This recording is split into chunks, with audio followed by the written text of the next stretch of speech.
Joe flight, Little Joe 5A flight, March 18th, 1961. This was designed on a production spacecraft to show the maximum dynamic pressure at the abort.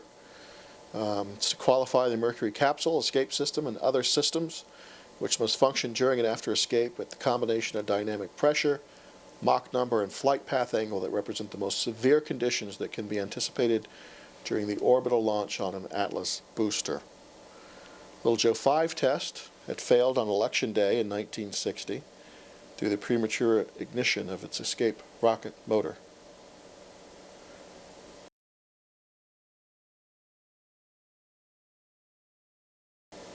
This particular spacecraft soared up from the beach at Wallops Island about 11 minutes before noon.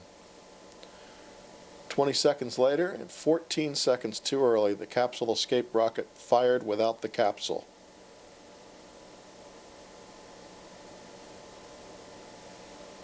Analysis showed that both Little Joe 5 and Little Joe 5A had failed primarily because of structural deformations near the clamp rings that fouled the separation systems.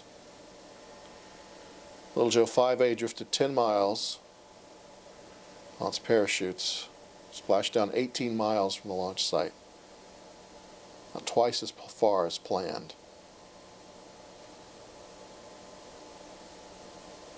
And this test was another disappointment, coming in a dark time for Mercury shortly after the MR1A or MR1 tower flight. But Little Joe 1B, the next flight, Little Joe 5B rather, the next flight would turn some of that around, and Alan Shepard's flight there shortly thereafter would begin the manned Mercury flights, which were all successful.